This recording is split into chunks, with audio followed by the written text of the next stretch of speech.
Olá, irmão, tudo na paz? Eu gostaria de falar com você sobre esse tema que é o arrebatamento da Igreja do Senhor Jesus, que é um tema recorrente nesses últimos dias, no qual nós estamos vivendo e a dificuldade muito grande da Igreja é entender que precisamos ansiar pela volta de Jesus. Precisamos ter esse anseio em nossos corações, como diz o apóstolo Paulo em sua carta. Não estou me recordando agora a carta, mas ele diz a carta assim, a carta de Timóteo, que diz que a vinda do Senhor é para aqueles que amam a sua vinda. E nós podemos notar essa questão do arrebatamento, que o Senhor Jesus, ele nos deixou alguns ensinamentos para que nós possamos entender claramente como se dará isso, como será, de que forma acontecerá. E nós vemos lá no princípio do livro de Gênesis, que é o nosso, vamos dizer assim, o nosso alicerce para todas essas coisas, né? O livro de Gênesis, ele traz os princípios, os fundamentos de tudo aquilo que Deus colocou como mandamento para nós. Então, o livro de Gênesis, ele é a nossa base, para nós conhecermos os propósitos de Deus e os pensamentos de Deus. Nós podemos ver ali no livro de Gênesis uma vida, que é a vida do profeta Enoque, que Judas chama ele de profeta, embora nós não vejamos assim, mas Judas o chama de profeta porque Enoque, naquela época, já profetizava a vinda do Senhor, porque Judas disse que Enoque via o Senhor vindo com as suas miríades e miríades de anjos, ou seja, milhares e milhares de anjos. Então, nós vemos a vida de Enoque, e a palavra do Senhor diz que Enoque foi um homem que andou com Deus, e Deus para si o tomou. Hebreus é claro em nos dizer que Enoque foi transladado. O que quer dizer transladar? Transladar significa mudar uma coisa de um lugar para o outro, transportar, né? E nesse sentido se encaixa o tema que nós estamos falando, que é a questão do arrebatamento, né? Porque o que é arrebatar? Arrebatar também significa arrancar com força ou tirar com força, né? Arrancar de um lugar e colocar em outro lugar. Então, transladar significa isso também, mudar uma coisa de um lugar para o outro, tirar e colocar em outro lugar.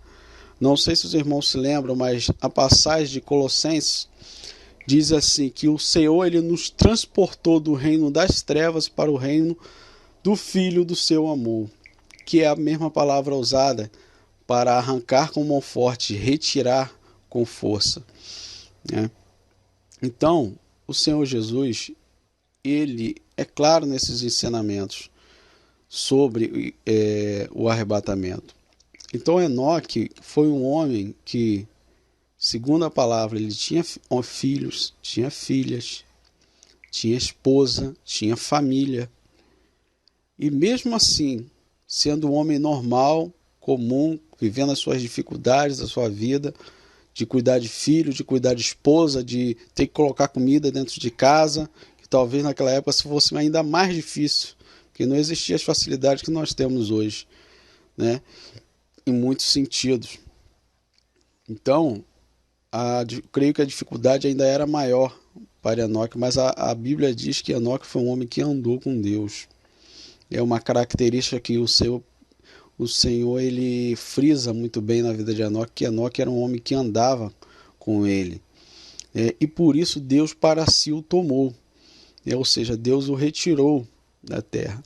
E é interessante notar que na saída de Enoque da terra, e ele sumiu e ninguém conseguiu achá-lo mais, é que isso aconteceu com Enoque antes mesmo que viesse o dilúvio, antes mesmo que Deus viesse a destruir Sodoma e Gomorra, né? E vocês, os irmãos, notem o tempo desse evento da vida acontecido na vida de Enoque até o dilúvio ou até a destruição de Sodoma e Gomorra. Ou seja, né, um homem que andou com Deus se separou para o Senhor o toma e o leva para ele, porque esse homem tinha uma comunhão sobrenatural com Deus. É interessante vocês, irmãos, notarem também que na genealogia dos patriarcas que seguem, que foram servindo ao Senhor, né, que guardaram a fidelidade ao Senhor, os irmãos contarem ali, os irmãos vão ver que Enoque, ele foi o 7º patriarca, né, o 7º patriarca, seguidor que seguiu ao Senhor e foi arrebatado, né? E nós vemos a questão do número 7 na Bíblia, né, que o número 7 significa o quê? O número 7 significa o descanso, um dia de descanso, né? Portanto, Deus, ele trabalhou nos 6 dias e no 7º ele fez o quê? No 7º ele descansou. É interessante os irmãos notarem essa referência do arrebatamento e do número 7, né? Então, essa é uma tipologia. O que é a tipologia, irmão? Tipologia é quando Deus ele traz uma figura de linguagem, algo que seja, que nós possamos entender, né, do que será o real, do que será o original. É quando Deus traz um ensinamento para nós, mostrando para nós, né, aquilo que vai se tornar real no futuro. Como, por exemplo, fazendo um parênteses aqui, nós vemos ali no livro de Êxodo que Deus instituiu o cordeiro para que o povo fosse santificado. Então o povo confessava os seus pecados, impondo as mãos sobre o cordeiro, e então transferia o seu pecado para o cordeiro, e o cordeiro morria no lugar do pecador. Quando Cristo veio para cumprir o propósito de Deus, Cristo ele foi o nosso cordeiro. Por isso que João, quando vê Jesus sendo batizado no Rio Jordão, ele diz assim: eis aí o Cordeiro de Deus que tira o pecado do mundo. Então, entenderam, irmão, a questão da tipologia? Então, o que acontece? O Cordeiro, no Antigo Testamento, ele era um tipo que apontava para Cristo. Então, o Cordeiro, ele era o quê? Ele não poderia limpar os pecados, mas ele era o substituto do homem.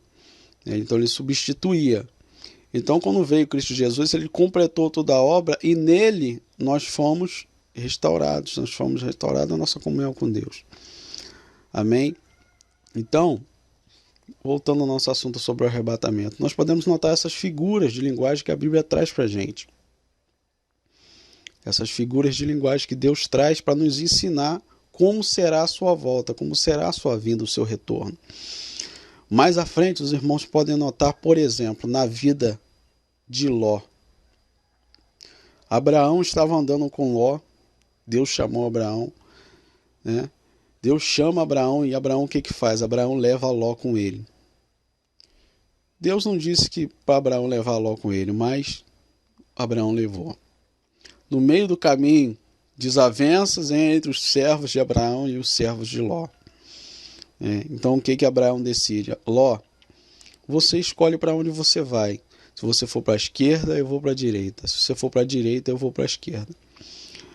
Ló, olhando as campinas de Moabe, né, avistou aquelas campinas e diz a palavra do Senhor que era como o Jardim do Éden, né, que era um lugar muito aprazível, né, muito, como eu posso dizer, à vista de Ló, aos olhos de Ló, era um lugar bom para que ele pudesse ter o seu gado em melhor estado. Então, o que aconteceu? Ló escolheu as campinas de Moabe, escolheu os lados que eram os lados de Sodoma e Gomorra, enquanto Abraão foi para o outro lado. Então, o que acontece? A Ló estava lá em Sodoma e Gomorra, E a palavra do Senhor diz que Sodoma e Gomorra naquela época era como uma cidade perversa, em que não temia o Senhor, não guardava os mandamentos de Deus, e todos que viviam na cidade viviam de forma leviana, de forma perversa e não justa, né? Não vivia e não andava em justiça. E Ló era alguém que vivia no meio desse povo. E a palavra do Senhor diz que Ló, ele se angustiava no seu coração por causa da perversidade daquele povo. Ló sentia angústia no seu coração porque Ló era um homem justo, embora tivesse escolhido um caminho que não era o caminho correto, mas ele era um homem justo. Então Deus começa a clamar. Deus ele olha a perversidade da cidade de Sodoma e Gomorra, e Deus ele começa a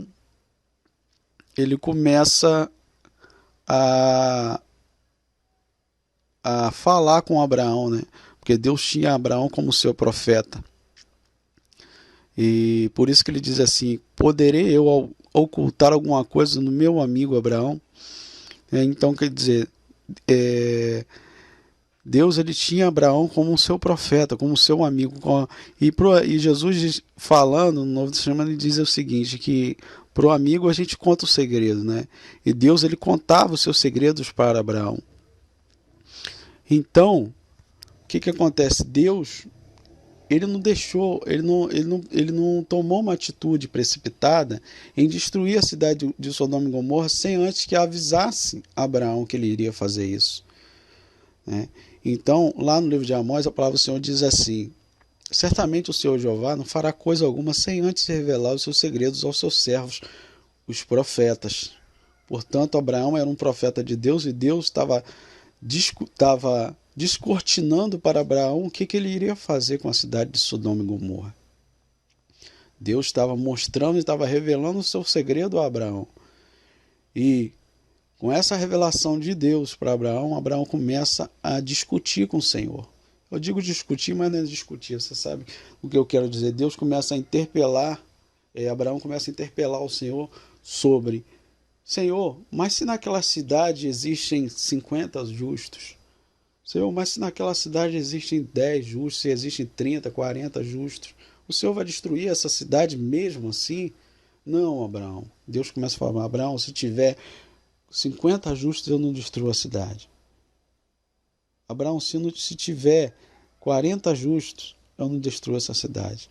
E Abraão começa ali a interceder pela cidade de Sodoma e Gomorra, embora ele não morasse em Sodoma e Gomorra. Olha só, interessante a gente notar isso.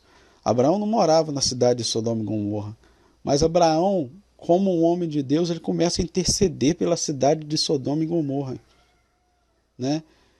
Talvez, eu não lembro se a palavra do Senhor diz, mas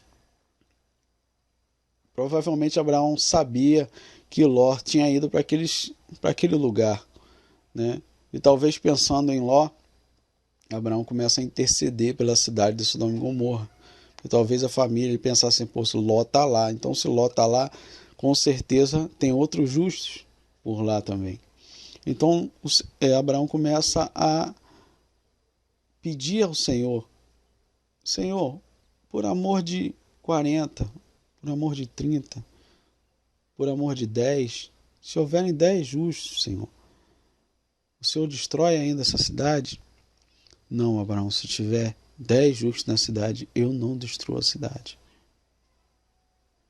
Então, no fim dessa conversa de Deus com Abraão, o Senhor olha para dentro da cidade, Sodoma e Gomorra, e ele vê que não havia mais de 10 justos dentro da cidade de Gomorra, Sodoma e Gomorra. Então o que Deus teve que fazer?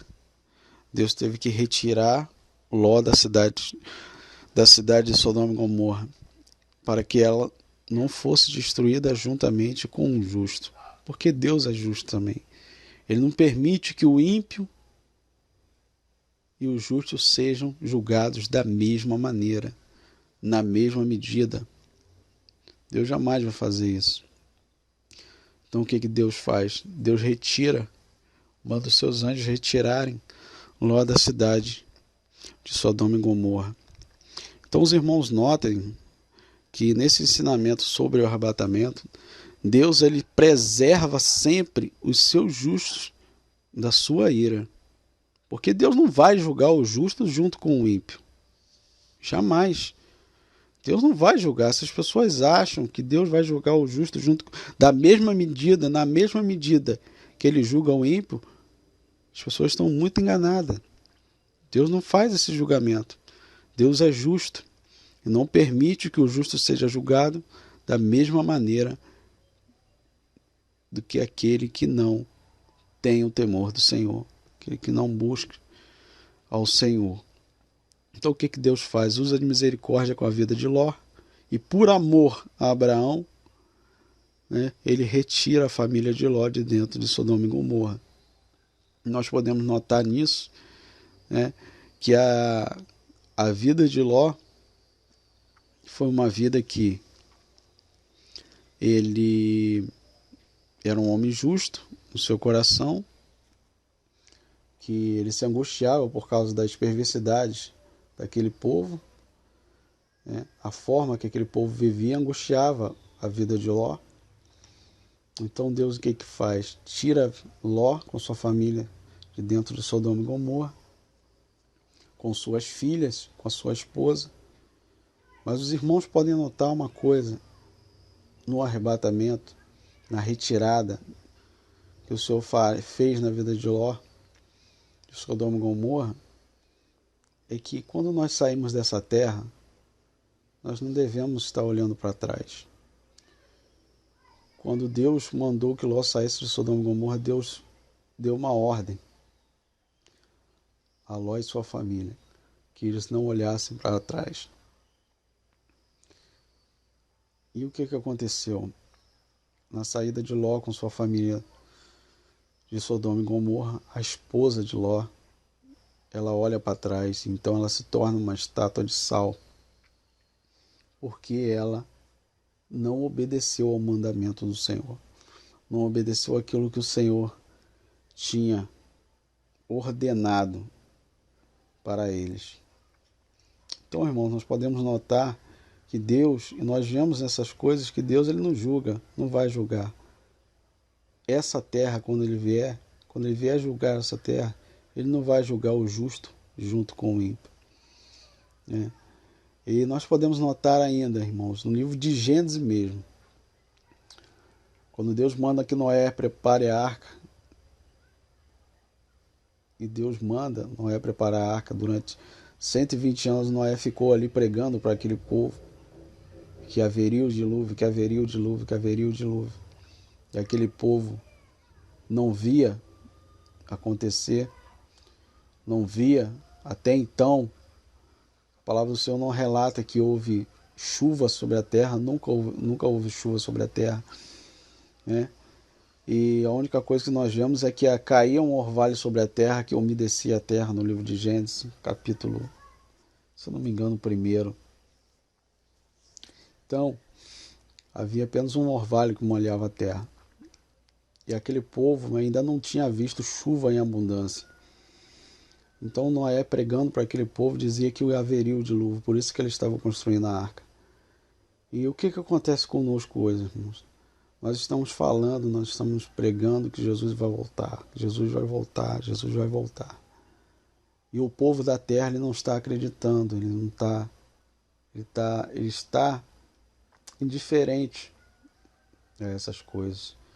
E principalmente a igreja de Deus, o povo do Senhor está indiferente ao retorno, à volta do Senhor Jesus.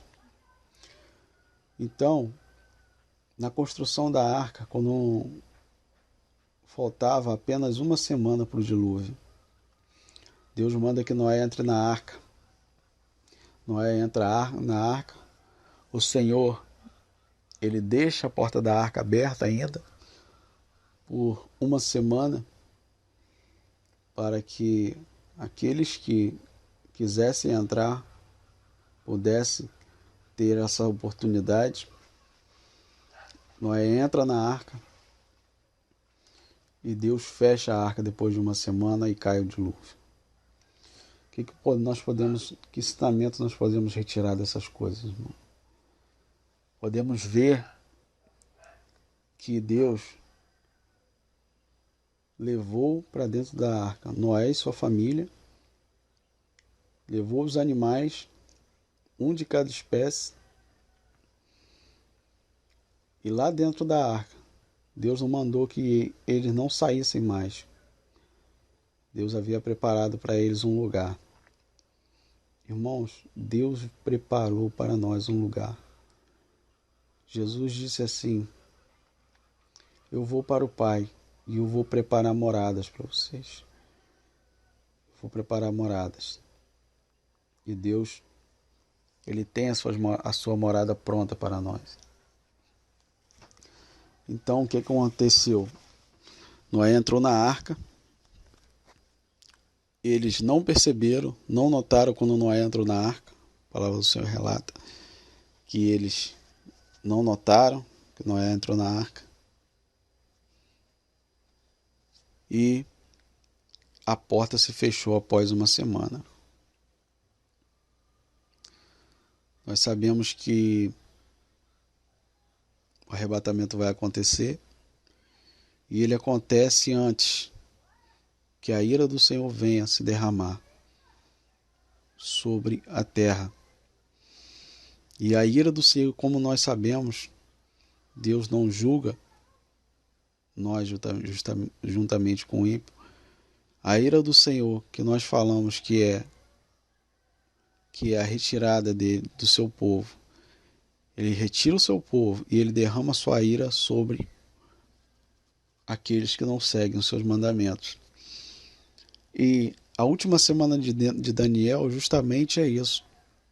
A última semana em que Daniel fala é justamente sobre o julgamento de Deus que Deus irá trazer sobre aqueles que não seguem os mandamentos de Deus. O que virá acontecer? O arrebatamento, ele acontece justamente antes dessa última semana. E nós podemos notar nessa tipologia de Noé e a arca, em que Deus, ele põe Noé para dentro da arca. E da mesma forma ele vai fazer conosco. Ele vai nos pôr para dentro do seu seio. Ele vai nos chamar para estar com ele. Vai nos arrebatar. E a porta da arca aqui na terra vai estar aberta. Por uma semana. A porta da arca vai estar aberta. Para quem ainda quiser entrar. Para quem ainda quiser ter a oportunidade de entrar para a arca, de se voltar para o Senhor, de acreditar na sua palavra, acreditar na sua vinda. A porta da arca aberta por uma semana é uma oportunidade. A última semana de Daniel, que corresponde a 7 anos aqui na terra, é a última oportunidade que as pessoas terão de se voltar para o Senhor. Mas essa última oportunidade, a Bíblia nos relata que ela será de forma severa sobre o povo de Deus. O povo de Deus será perseguido por causa de guardar os mandamentos de Deus. O Apocalipse nos fala sobre isso. Então, irmãos, o arrebatamento ele acontece justamente antes do derramar dessa ira do Senhor sobre os ímpios, sobre aqueles que não guardaram os seus mandamentos. E isso inclui a igreja que se torna indiferente nesse tempo. Inclui esse povo que se tornou indiferente durante essa caminhada que nós estamos tendo agora, até a vinda do Senhor. Se aqueles que não acreditarem, aqueles que não guardarem os mandamentos de Deus agora, eles vão passar por essa última semana. Essa semana ainda que eles terão essa oportunidade de entrar pelas portas, pela porta que o Senhor deixou ainda aberta para eles. Então isso é arrebatamento, irmãos. Deus ele nos livra da ira, como ele diz em Apocalipse 3:10, como ele fala em Tessalonicenses, ele nos livra da ira antes que ela aconteça. Por quê? Porque nós preservamos, nós guardamos os mandamentos de Deus. Interessante notar que no arrebatamento, Deus ele trata com pessoas vivas, as pessoas que estão vivas aqui na terra e as pessoas que estão mortas, as pessoas que já morreram em Cristo Jesus, que já estão com suas almas presentes lá no Senhor. E os seus corpos estão enterrados aqui na terra. É interessante notar lá no livro de Gênesis, que Gênesis nos traz ensinamento sobre tudo. Sobre todo o princípio de Deus, Gênesis tem um ensinamento.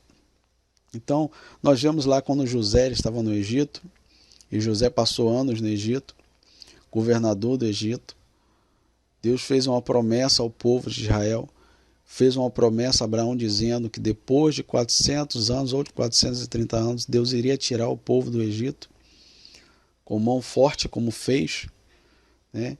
Que é a mesma palavra usada, arrancar com mão forte, retirar com mão forte. Deus fez isso com o povo de Israel no Egito. Ele retirou o povo com mão forte, porque ele teve que fazer isso. Deus teve que abater todos os principados do Egito para poder retirar o seu povo dali. E José, no final da sua vida, ele fez uma observação ao povo, fez um pedido. E quando ele morresse, fosse enterrado ali no Egito, e quando o povo, e quando Deus fosse cumprir a sua promessa, que fez a Abraão de retirar o povo do Egito, que eles levassem, José fez esse pedido, que eles levassem os seus ossos, não deixassem os seus ossos no Egito. Irmãos, o que isso tem como ensinamento para nós? Deus está nos ensinando que quando Ele nos tirar dessa terra, não importa se você está vivo, se você está morto, se você... não importa. Você é um santo de Deus, você é separado por Deus, você foi selado pelo Espírito Santo da promessa, como diz o livro de Efésios, você foi selado pelo Senhor. Então, se você morrer, você tem um selo de Deus, Deus vai vir e vai te retirar. Vai retirar, não vai deixar nem os seus ossos. E a palavra do Senhor diz, no livro de Tessalonicenses 4, que quando o arrebatamento acontecer, o Senhor vai nos chamar dos ares. Ele não vai vir à terra. O Senhor vai nos chamar lá dos ares. E quando Ele nos chamar, a palavra do Senhor diz que de forma nenhuma nós que estivermos vivos, nós vamos ser arrebatados primeiros do que aqueles que já estão mortos. Aqueles que já estão mortos, quero que vocês entendam isso. Pessoas que já morreram, as pessoas que já morreram em Cristo Jesus, as suas almas estão com o Senhor. Vamos fazer separação nisso. As suas almas já estão com o Senhor. O que acontece com os seus corpos é que seus ossos estão aqui na terra, estão no pó. Então, acontece, quando o arrebatamento acontecer, nós que estivermos vivos, aqueles que estiverem vivos até a vinda do Senhor, eles de forma nenhuma, Paulo está dizendo, de forma nenhuma nós vamos sair primeiro. Nós vamos ser transformados primeiro do que eles. Eles vão ser transformados primeiro do que nós. É por isso que Paulo diz, de forma nenhuma nós vamos preceder aqueles que já morreram. Então os que já morreram em Cristo Jesus, eles ressuscitam primeiro. Depois nós, os que estivermos vivos, seremos arrebatados para encontrar com o Senhor nos ares. E assim nós estaremos com Ele, aguardando até a sua vinda na terra, porque o Senhor vai voltar aqui na terra de novo. Nós vamos passar apenas um momento com o Senhor, apenas um momento. Interessante notar que o livro de Isaías 26, versículo 10, diz assim: Vai, pois, povo meu, fecha as tuas portas sobre ti, esconde-te só por um momento, até que passe a ira. Ou seja, Isaías está trazendo uma projeção profética, ele está falando de um tempo que é esse tempo do arrebatamento. Deus vai vir e vai pegar o seu povo, que é o povo dele, que Isaías fala que é o meu povo, ele vai levar para junto dele, fechar a porta, como ele fechou a porta da arca. Ele vai fechar a porta. E aqueles que estiverem aqui na terra, eles vão passar pela ira de Deus. Enquanto nós estivermos lá com o Senhor, nós estivermos lá, Deus vai derramar da sua ira sobre aqueles que não guardaram os mandamentos de Deus aqui na terra. Se aqueles crentes que não guardaram os mandamentos de Deus e aqueles que não viveram a vida de Deus, eles vão estar debaixo da ira do Senhor nesse tempo, enquanto nós estivermos lá com o Senhor, ceando com Ele, porque Ele disse que nós cearíamos com Ele só quando Ele viesse novamente no seu reino. Então, irmãos, arrebatamento é isso. Arrebatamento é isso. É a separação que Deus vai fazer entre o joio e o trigo, entre o que serve ao Senhor e o que não serve, entre os loucos e os prudentes. Parábola que Jesus contou sobre as 10 virgens. A igreja que é prudente e a igreja que não é prudente, que é louca, que não guarda o azeite, que não preserva a santidade, que não preserva o amor, que deixou o seu amor embora. Então essa é a separação que Deus vai fazer com o seu povo.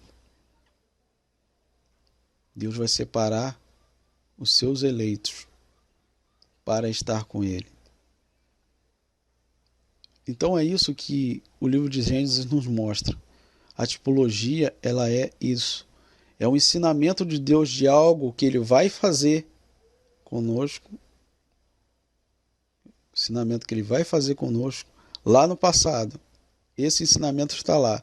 Mas ele é uma projeção futura do que Deus tem reservado para aqueles que amam a sua vinda, que amam a sua volta.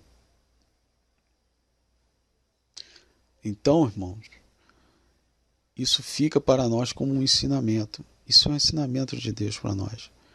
Não importa agora para nós, como Jesus disse, que se o noivo tardar, nós devemos esperar, porque ele certamente virá. Pedro escreve isso, que se ele tardar, nós não devemos tratar a nossa vida de forma leviana. Não devemos tratar os nossos servos, como ele contou aquela parábola, tratar de forma leviana. E quando ele vier, ele vai julgar todas as coisas. Em tardando o noivo, o que os servos fizeram? Começaram a espancar. Né? Então o que acontece? Nós devemos preservar a nossa vida, mesmo que o noivo venha tardar.